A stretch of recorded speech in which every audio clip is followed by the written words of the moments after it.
네, 미중 간의 갈등으로 인해서 글로벌 시장이 다시 요동치는 그런 국면입니다. 오늘 스페셜리스트 시간에는 KB은행 유신익 수석 이코노미스트 오셨는데요.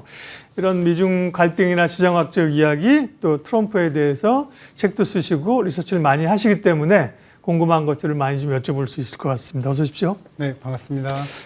트럼프 전문가시잖아요. 책도 쓰시고 트럼프의 성향이 그런 성향에 대해서 제일 잘 알고 계신 분인데 그러게요. 또 갑자기 급발진을 해가지고 이게 사실은 또 저기 그냥 선박 날리고 그죠. 도망치는 소위 뭐 타코냐 아니면 미중 간의 무역 전쟁은 역시 풀리기 어려운 장기전으로 새로운 국면에 돌입하는 것이냐 어떻게 봐야 됩니까? 지금 그러니까 주변 여건을 봐야 되는데 지금 현재 주변 여건은 트럼프가 공격적으로 미중 전쟁을 하기에는 녹록치 않은 환경이다. 그러니까 정비를 해놓고 전열을 가다듬고 좀 싸워야 되는데 일기 때는 잘 생각해 보시면 미중 전쟁이 먼저 시작이 됐습니다. 그렇죠. 그러니까 미중 전쟁이 먼저 시작이 되면서 그걸 기준으로 해서 다른 동맹국들한테 뭔가 관세를 매기고 했었거든요.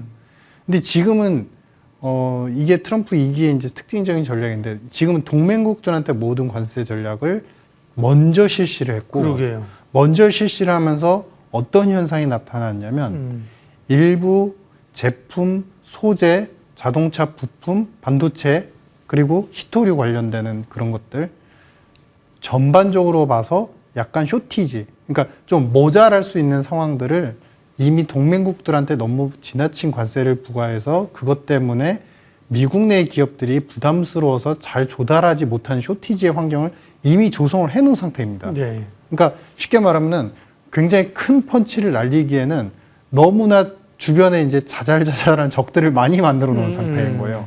자기 검열이 좀 안 된 상태예요. 그런 상태이기 때문에 오늘 새벽에 중국과의 관계는 좋다. 또다시 이제 에이펙 회의에는 참가를 할 수도 있다. 네. 그리고 제일 중요한 건 뭐냐면 현재 제가 이제 소재 관련돼서 여러 가지 이제 쇼티지가 좀 있다라고 말씀드렸는데 미국 입장에서 중국의 의존도가 한 60에서 최대 많게는 90%까지 지금 의존도를 지고 있는 그런 상품군들이 있습니다. 예. 그게 바로 뭐냐면은 이미 이제 트럼프가 얘기했던 히토류, 그다음에 그래핀, 배터리 소재, 태양광 소재, 그다음에 우리가 반도체 중에서도 전통 반도체라고 하는 레거시 반도체가 있습니다. 네. 그 중국 입장에서 보시면 반도체 80% 이상 미국한테 이제 의존을 하는 것들인데 이거는 이제 반도체, 이건 레거시 전통 반도체가 아니라 최신식 반도체. 그러니까 우리가 소위 얘기하는 HBM 칩 같은 것들이 되겠죠. 그거하고 그다음에 스마트폰 운영 시스템, 클라우드 AI 이쪽이에요. 그러니까 이게 뭐냐면 지금은 미중 전쟁이 본격화되기에는 양쪽에 서로 의존하는 비중들이 중요한 부품들이 너무 많아져 있는 상태고 미국은 뭐 그거 알소냐 트럼프는 무소처럼 항상 돌진한다라고 하는데 그 전에는 그래도 동맹국들하고 어느 정도 협정을 해놓은 상태에서 중국을 강하게 좀 때렸다고 본다면은 협정이라는 건 뭐냐면 한마디로 이제 어느 정도 공급망을 갖다 열어놓은 상태에서 했다면 지금 공급망이 상당히 불안한 위태한 상황이라는 거죠. 그렇기 때문에 지금 상황에서는 소위 말하는 길들이기와 동맹국들에 대한 간접적 압박 시사가 오히려 전략적으로 지금 그거를 노리고 있는 것 같다. 물론 미중 전쟁이 지금 뭐 그렇다고 그냥 완화적으로 다 해소가 됩니다. 이건 아니지만 노이즈는 중간중간 나오겠지만 본격 전쟁 돌입은 아닌 것이다. 이렇게 판단이 됩니다. 네, 좋은 인사이트를 주셨네요. 미국이나 중국이나 공이 확전하면서 본격적인 이 무역 전쟁 모드로 갈 수 있는 상황은 아니다. 그렇죠? 그러면 지금처럼 해결되는 것 같다가 또 늘어지면서 이렇게 사실은 좀 길게 갈 가능성이 있는 거죠. 예를 들어서 뭐 지금 몇 차례 유럽에서 회의를 했습니다만 에이펙에서 다 잘 됐어요. 끝냅시다. 악수하고 사실 끝날 건 아니잖아요. 그죠? 이번 주말에 이 얘기가 없었더라고요. 그렇죠? 네. 그렇게 약간 장기전으로 봐야 되고 다만 전면적 본격 정쟁은 아니라고 보이고요. 그러면 이제 글로벌 시장을 사실 최근에 떠받치고 있고 긍정적인 에너지를 제공하고 있는 것은 미국의 금리 인하란 말이에요. 네. 예. 근데 이제 CPI 발표가 다행히 뭐 늦지만 된다고 하니까 그러면 금리 예상 경로는 기존과 동일합니까? 다른 시각이 있으십니까? 금리 인하는 이뤄질 거라고 저는 예상을 하고 있고요. 개인적인 의견으로는 이번에 CPI에서 사실은 이제 CPI의 숫자에서 제일 중요한 건 상품 쪽의 상승률인데 이미 지난달에 상품 쪽 우리가 상승률을 봤을 때 패턴을 봤을 때 우리가 관세 때문에 외부에서 상품 수입 가격이 높아지고 그래서 내부에서 소비하는 상품의 가격들이 많이 높아집니다 라는 로직은 전혀 보이지 않았어요. 오히려 반대로 상품 쪽에서 특히 자동차 부품들의 관세가 높아지니까 그것 때문에 신차 가격이 높아지고 신차 가격이 높아지니까 미국인들이 안 사는 게 오히려 목도가 되고 그 대신 그 수요가 어디로 갔냐면 중고차 수요로 다 갔습니다. 즉 이 얘기는 뭐냐면 미국을 지금 CPI를 괴롭히는 요소는 관세가 아닙니다. 오히려 지금 서비스 물가가 오히려 더 괴롭히고 있는 상황이고 그런데 이번에 이제 셧다운이 지금 진행이 되고 있죠. 정부 셧다운이 진행되는 와중에 연방정부 공무원들을 갖다 5천여 명 이상을 갖다 해고할 예정이다. 이렇게 트럼프가 발언을 했어요. 그건 네. 법조항상 이제 셧다운이라서 정부 지출, 연방정부의 지출이 제한이 되면 그게 가능한 법조항이 있거든요. 그럼 이 얘기는 뭐냐면 CPI가 문제가 아니라 이제 고용이 약화될 게 앞으로 나올 비농업 고용 자체가 10월, 11월, 12월로 가면서 민간 고용, 정부 고용 다 한꺼번에 약화될 가능성이 상당히 크다라는 겁니다. 그래서 그런 이제 비농업 고용 같은 경우는 아마 만약에 이제 발표가 안 된다 하더라도 페드 입장에서는 이거를 계기로 해서 고용이 악화되는 거를 지난달에도 봤고 8월 지표에서도 봤었고 9월, 10월 지표가 조금 늦게 나오거나 아니면 딜레이 되더라도 이게 분명히 약화됐을 가능성이 지금 너무나 가능성이 농후한 상황이기 때문에 이번 페드가 금리 인하에 대해서 그렇게 주저하거나 좀 멀리하거나 아니면 다음으로 미루진 않을 것 같다. 뭐 이런 판단입니다. 네. 그러면 이제 미국 증시 흐름은 어떨까요? 사실은 주말 사이에 나타난 것이 이제 어떻게 보면 하락의 전조인 시그널이냐 노이즈냐 항상 이 이슈가 나올 때 이게 신호인지 아니면 소음인지를 구별해야 되는데 지금 사실 조정이 좀 나와야 할 자리이기도 하잖아요. 그죠? 조정인데 그러면 이제 AI를 필두로 한 이 반도체와 미국 증시 기술주의 강세장은 기존은 뭐 조정은 있더라도 여전히 상승 쪽이 유효하다고 보세요? 강세장은 유효하다라고 생각합니다. 네. 다만 시장은 이렇게 잘 나가는 자동차가 굉장히 빠르게 잘 나가던 자동차가 한번 돌뿌리에 걸리면요. 운전자는 어떻게 하죠? 조심하게 그렇죠. 됩니다. 예. 조심한다는 건 뭐냐면 지금의 현재 가격 레벨에서는 자꾸 확인을 하게 된다는 거고 그 얘기는 뭐냐면 한번 다시 반등이 났다가 또 다시 밀리고 또 올랐다가 밀리는 횡보가 상당 기간 이어질 수 있다. 근데 그러면은 항상 우리는 주식을 보고 투자를 하는 분들은 주식에 더 집중을 하지만 기업과 산업에 대해서 패러다임이 어떻게 변하는지는 약간은 좀 놓치는 경우가 많아요. 그러면은 최근에 이제 요 찰나에 뭐 주말 사이에 그런 얘기가 계속 돌았죠. 역시 AI 버블론 하면서 AI 버블론 거기다가 이제 S&P 그 포워드 PR로 봤을 때 28배 역사적인 상단 기준에 네. 지금 있으니까 이거는 이제 약세 전환을 해도 너무나 당연한 일이야. 이렇게까지 이제 비판적인 분석이 나오는데 산업을 보시면 아직 산업이 끝나지가 않았습니다. 단순히 AI 버블이라고 하기에는 과거에 버블론을 제기했을 때는 마지막 끝 상품이 나왔을 때 그 상품이 팔리거나 산업의 혁명을 일으킬 만한 효율성이 그렇게 높지는 않았는데 그냥 새로운 것에 불과했다라는 것입니다. 근데 지금은 아직 AI 지금 B2C 개인들이 AI를 하지만 B2B로 이어지고 있고 그러니까 기업들이 여러 가지 이제 그 AI 에이전틱 이런 버전들을 이용을 해가지고 기업의 생산성을 높이고 조사하는, 연구하는, 리서치하는 그 시간을 갖다가 굉장히 축소시킬 수 있는 과정이 남아있고 마지막은 산업적으로 가가지고 AI가 자동화가 아니라요. 로봇이 자기가 판단해서 포장을 하고 패키징을 하고 자기가 만든다는 거예요. 그 끝은 어디냐? 제가 이제 일전에 다른 뭐 매체에서도 말씀드렸지만 자동차 엔진을 엔지니어, 수석 엔지니어가 만드는 게 아니라 자동차 엔진을 AI가 디자인을 하는 그 끝자락에 갔을 때 이게 비용 대비 효율성이 있느냐 아니느냐, 차 가격이 너무 비싸지냐 아니냐 그 판단을 보고 AI 버블론을 우리가 얘기해야 되는 것이지 지금 산업 패러다임의 메이킹에 나가는 단계의 끝자락이 아직 오지를 않았다. 버블론을 지금 여기서 얘기하는 거는 좀 너무 주식시장스러운 발언이다. 뭐 이런 판단입니다. 네.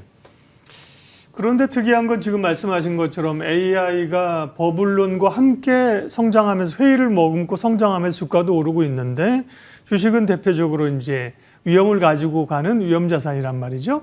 근데 뭐 금 가격이 또 굉장히 강하고 그죠. 대표적인 안전 자산이잖아요. 최근에 또 며칠 달러도 강해요, 그죠? 네. 그러니까 이 위험 자산과 안전 자산의 흐름들 보통은 함께 가지는 않는단 말이에요, 그죠? 그럼 둘 가운데 승자가 가려진단 말인가? 안전 자산과 위험 자산에 대한 인식이나 전략은 어떻게 해야 됩니까? 그러니까 지금은 사실은 굳이 네. 그 안전하다, 비안전한 위험한 자산이다 이렇게 구분할 이유는 별로 없어 보입니다. 왜냐하면 지금 유동성 상황을 그렇죠. 보셔야 되는데 유동성이 전 세계가 미국이 금리 인하가 늦춰진다 하더라도 전 세계가 재정으로 푸는 돈, 그다음에 각 중앙은행들이 지금 우리 BOJ만 하더라도 금리를 올리나 안 올리나 이런 이제 두려움의 시장들은 좀 약간 촉각이 곤두세워져 있지만 네. 실제로 BOJ는 여전히 양적 완화를 계속 이어가고 있는 추세입니다. 게다가 이제 또 총리가 바뀌면서 그런 기조로 간다는 거 아니에요? 또. 그렇죠. 그죠? 네. 거기에 더불어서 지금 ECB조차도 금리 인하의 기조를 계속 이어가고 있기 때문에 한마디로 숫자로 말씀드리면 작년, 재작년 기준으로 봤을 때 이제 명목 전 세계 GDP가 310조 달러 내외 정도인데 네. 부채는 지금 340조 달러를 넘어가고 있습니다. 즉 이 얘기는 뭐냐면 코로나 때 늘어났던 부채의 금액 대비해서 더 최고치를 경신해 나가고 있고 실제로 그래서 유동성은 어떠냐. 지금 M2가 미국의 M2 유동성이라는 지표가 코로나 때의 지표 21조 달러 내외였던 금액을 네. 뚫고서 22조 달러, 22조 5천억 달러 내외 정도까지 지금 경신을 해나가고 있습니다. 네. 즉, 전 세계 돈이 너무 많이 풀려져 가고 있습니다. 그래서 이 얘기는 즉슨 뭐냐면 각각의 자산이 특성이 다르다고는 하지만 모든 자산이 올라가는 철저한 자산발 인플레이션이다. 근데 경제는 안 좋잖아요. 그렇기 때문에 그렇죠. 물가가 오르더라도 물가는 점진적으로 오르는 겁니다. 왜냐하면 소비는 덜 되고 자산 쪽 투자에 더 집중이 되고 있는 상황이다. 그래서 자산발 인플레이션 상황은 앞으로도 한 2년 정도는 더 이어질 수 있을 것이다. 뭐 이런 판단을 하고 있습니다. 네. 글로벌 시장은 어쨌든 유동성의 힘에 의해서 그 이유에 부합하는 자산들이 올라간다고 말씀하셨고, 한국 시장, 우리 시장 얘기하면 우리는 이제 정책적 모멘텀 플러스 최근에는 이제 외국인들의 수급이잖아요, 그죠? 네네. 네. 우리가 오늘도 상대적으로 견조한 흐름이고 3,500에서 3,600은 사실 굉장히 빠르게 갔단 말이에요. 우리 시장 전망은 어떻게 보세요? 지금 이제 3,600까지 가는 네. 데 있어서 여러 가지 이슈가 있었지만 삼성이 이제는 반도체 칩에서 특히 엔비디아, 그다음에 오픈 AI 모든 협업 그리고 반도체의 거의 뭐 셀링 자체가 뭐 50만 장 이상을 갖다가 반도체 칩을 갖다가 이제 팔 수 있는 D램을 팔 수 있는 그런 환경들 이런 것들이 갑자기 부각이 되고 발표가 이루어지고 협약이 이루어지면서 급상승을 했단 말이죠.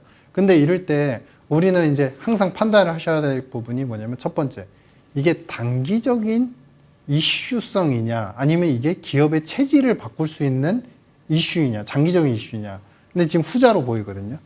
근데 비단 우리는 지금 삼성에 집중을 하고 있지만 이런 체질이 변화하고 있는 기업들이 삼성 대비해서 항상 퍼포먼스나 브랜드 네이밍 이런 것들이 약세에 있었다고 생각했던 LG그룹조차도 실적과 그 다음에 상품을 공급하는 수주 실적 성과 자체가 조금씩 세계화되는 범위로 나아지고 있는 상태라는 거예요. 그러니까 이 얘기는 뭐냐면 지금 글로벌 AI 패러다임 붐 속에서 우리나라 기업들이 할 수 있는 역량들이 자꾸 표출이 되고 있기 때문에 속도는 늦을지언정 점진적인 완만한 상승의 패턴은 또 이어질 수 있다.